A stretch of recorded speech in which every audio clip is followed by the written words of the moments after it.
the man called Intrepid, the real James Bond of World War II. In an age when empires trembled and nations walked blind into catastrophe, there emerged a man whose vision cut through darkness. A man who could read the hidden lines behind world events, who understood that information, more than armies, would shape the century to come. Before he became Churchill's secret weapon, before he built British security coordination, before he trained the creator of James Bond, he was simply called Intrepid. The Western Front, 1916, the birth of an intelligence mind. The First World War. A war of attrition, mud, disease, and mistakes. But inside its chaos, William Stephenson discovered something no military academy had taught: that the future of war would not be dominated by rifles and bayonets, but by signals, by codes, by information. Serving with the Canadian Expeditionary Force, Stephenson watched the battlefield differently than the men beside him. Where others saw movement of troops, he saw patterns. Where they saw chaos, he saw data. The Royal Flying Corps had begun photographing the front lines from above. Most officers dismissed the images as technical curiosities. Stephenson saw a revolution. Senior officer: "You think these blurred photos can win a battle, Lieutenant?" Stephenson, quiet, confident: "Not today, sir, but one day. Whoever understands this technology will win every war." The officer laughs. Stephenson does not. Dogfight and capture. In 1917, during a reconnaissance mission over German-held territory, Stephenson's aircraft was intercepted. A dogfight, quick, brutal, merciless. A hit. Smoke trails behind him. Prisoner of war, observation under captivity. Captured behind enemy lines, Stephenson did not waste a moment. While other prisoners clung to survival, he studied everything. Fellow Canadian prisoner: "How are you so calm, William? We may never get out." Stephenson: "Everyone has routines, including our captors. Break the routine, and you break the prison." 2 months later, after memorizing guard movements, decoding officer rotations, and exploiting a gap in camp security during a shift change, Stephenson escaped, returned to Britain. The intelligence seed. His escape drew attention from British intelligence officers, men who recognized that Stephenson's analytical mind had value surpassing frontline combat. He was placed into signals intelligence, studying encrypted German communications mechanical cipher devices, early radio interception, wireless triangulation, codes and countercodes he did not know it yet. But these skills would later help him build the most advanced intelligence organization ever seen in the Western Hemisphere. The interwar years, the war ended. But Stephenson's fascination with signals, codes, and technology did not. During the interwar years, he built a business empire focused on radio communication, aircraft innovation, photographic technology, encryption systems, telegraphy equipment. These weren't just business ventures. They were intelligence gold mines. Germany, publicly bound by the Treaty of Versailles, secretly rearmed. Stephenson saw the signs before most governments did.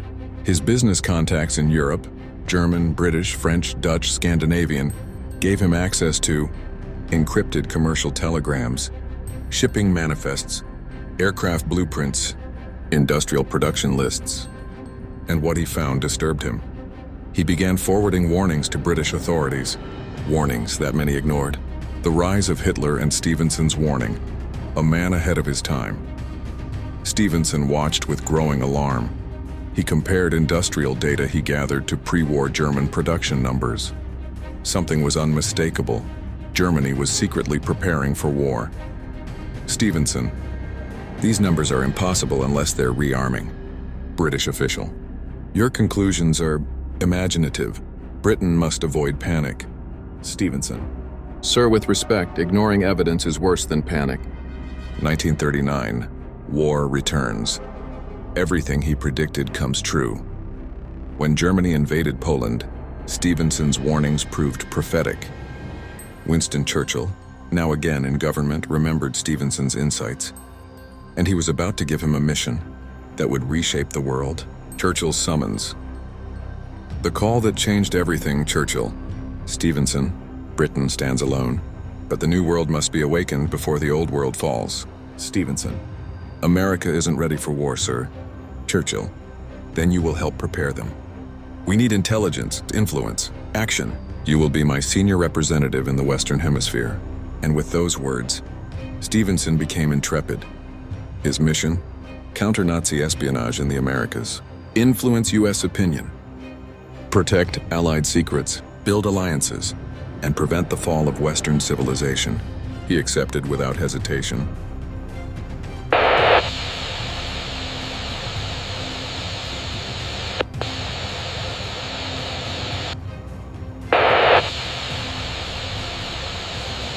While Europe burned, another battle was beginning. A silent war fought not with armies, but with whispers.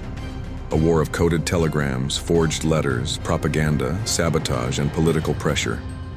At its center stood a man no American had heard of, and no German could find. The man called Intrepid. New York, 1940, arrival of a ghost. William Stephenson arrived in the United States under the guise of a businessman. He carried no official title, yet he answered directly to Winston Churchill. His task was monumental: save Britain by awakening America. Most Americans wanted nothing to do with another European conflict. Nazis counted on this. Stephenson understood that unless public opinion shifted, Britain would fall, and the world with it. His first step: build a headquarters. Birth of BSC. The creation of British Security Coordination. From 2 floors in Rockefeller Center, Stephenson built what would become the largest intelligence organization outside of Britain. British Security Coordination, not a government agency, not a military base, something entirely new. Its job: counter-espionage, sabotage, propaganda, diplomatic influence, code-breaking, covert communications, and coordination with FBI, OSS, MI6, SOE, Royal Navy Intelligence, and Latin American allies. Under Stephenson's leadership, BSC became a shadow government, one that operated across borders, industries, newspapers, radio stations, shipping firms, and diplomatic circles. And it worked because Stephenson did what no one else could. He made America trust Britain before America trusted anyone. First encounter with J. Edgar Hoover. Hoover distrusted foreigners, especially spies. And Stephenson was precisely the sort of man Hoover disliked. Independent, unpredictable, and far too knowledgeable. Hoover. Mr. Stephenson, America handles its own security. Stephenson. I am not here to handle it, Director. I am here to ensure that Germany does not handle it for you. Hoover. We have Nazi sympathizers under surveillance. And Stephenson. Then you know their numbers are increasing, and you know Berlin is directing them. A tense pause. Stephenson. We can help each other, or we can fail separately. Despite friction, both understood the stakes. Hoover quietly agreed to limited cooperation. Limited for now. It would not stay limited for long. The Nazi spy network in America. Stephenson's first major operation against the Abwehr and German sympathizers. Before Pearl Harbor, America was a playground for Nazi intelligence. German spies infiltrated aircraft factories, shipping companies, radio stations, political organizations, ethnic clubs, universities. Money flowed from German corporations into American newspapers that pushed isolationism. German diplomats coordinated sabotage plans. U-boats received updates from informants in American port cities. Stephenson knew these networks could cripple the Allies long before American boots reached any battlefield. Stephenson's first mission: map every Nazi agent in North America. Using undercover agents, forged documents, and intercepted radio transmissions, BSC uncovered German sleeper agents in Manhattan, coded instructions hidden in commercial telegrams, Nazi influence campaigns in Hollywood, hidden funding for pro-Hitler organizations, Axis diplomatic couriers smuggling microfilm. Stephenson compiled all evidence and delivered it to Hoover. Their uneasy alliance began to grow into something stronger. Mutual necessity, the battle for American public opinion, psychological warfare on American soil.